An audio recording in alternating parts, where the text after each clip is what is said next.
I often want to find approximate roots.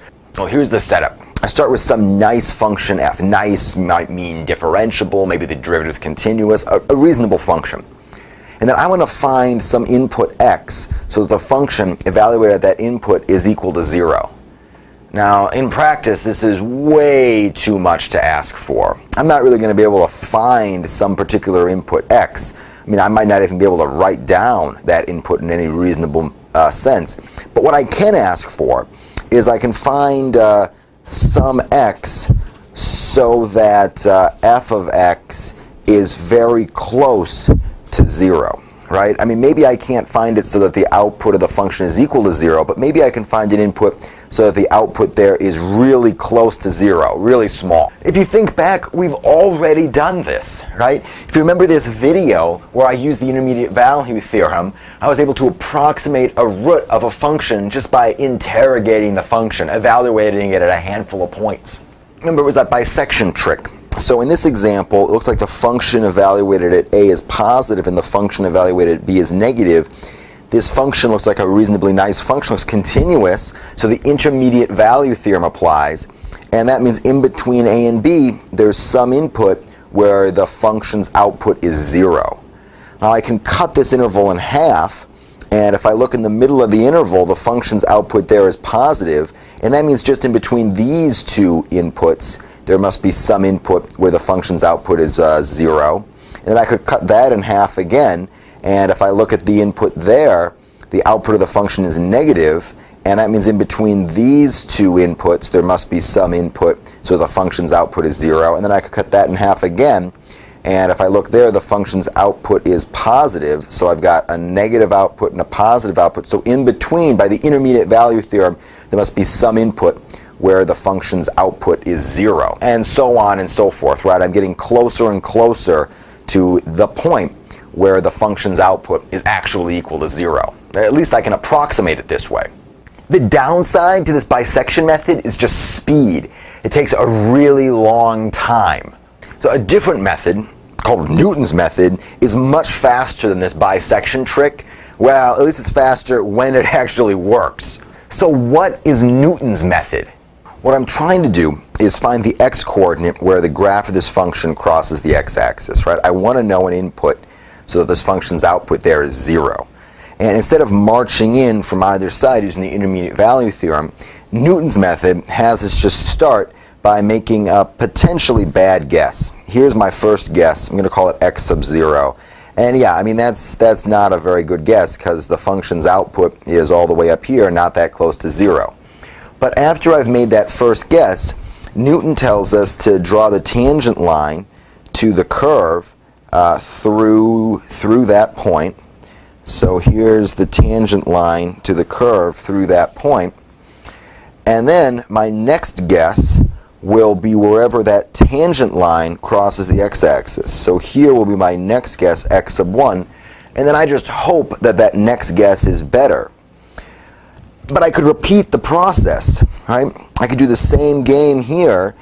This point is closer to 0, and then I could again draw another tangent line to the curve through that point. And then this next place where that tangent line crosses the x-axis, that'll be x sub 2, my next guess. And at least from this picture, it looks like that's an even better guess as to where the graph of this function crosses the x-axis. So at least pictorially, that's what Newton's method is telling us to do. Let's write down the steps. Well, here's Newton's method in words. All right, you start with some initial guess, x0. The next step is to draw the tangent line through the point x0, f of x0. Right? That's exactly what I did here. I started with x0, and then I drew this first red tangent line. Now the next step is to figure out where that tangent line, right, the tangent line right there, crosses the x-axis, and I'm going to use that for my new guess, x sub 1, which I hope will be a better guess from my original guess. Right? My original guess was pretty far away from 0. x1, which is where the tangent line here crosses the x-axis, I'm hoping that that's a better guess, and yeah, at least in this example it is. And then I'm going to repeat the process. Right? In this picture, once I had my new guess x sub 1, I then drew the tangent line to the graph at x1 comma f of x1, and that tangent line intersects the x-axis at a point I'm calling x sub 2, and I'm just hoping then that that's even a better guess as to the actual point where the graph crosses the x-axis. All right, so that's this repeat process, and you can just keep repeating this as long as you want, and hopefully you're getting better and better guesses every time as to exactly where that graph crosses the x-axis. Let's work this all out with equations, right? I'm going to write down the equation of the tangent line and then solve for where that tangent line crosses the x-axis. So I'm going to start by thinking about this red line, right? This red line is the tangent line to the orange graph at the point x0, f of x0. And it's a tangent line, so it has slope, the derivative at x0. And here I've written down the point slope form of the red line, right? It's y minus the y coordinate on the line, which is fx0, is equal to the slope of the line, which is the derivative at x0, times x minus the x coordinate on the line, which is x0. Now, Newton's method tells me that I should use that linear approximation to the graph, figure out where the linear approximation crosses the x-axis, and just hope that that's a better approximation to where the orange curve actually crosses the x-axis. So to do that, I'm going to set y equals 0, and I'm going to solve for x, right? And that'll tell me where the red line crosses the x-axis if I solve this equation for x. Well, I can expand out this side, right? And the right-hand side of this equation is f prime x0 times x minus f prime x0 times x0.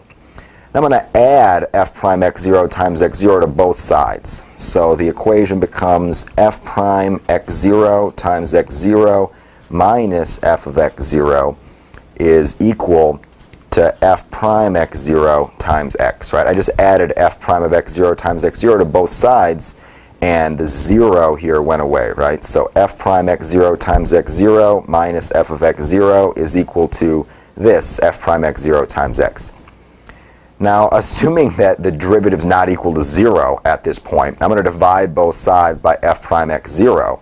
When I divide this side by f prime x0, I just get x0 minus f of x0 divided by f prime x0. So that's this left-hand side divided by f prime of x0.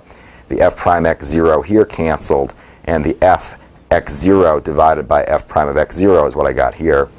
And I'm dividing both sides by f prime x0, so this side is just x.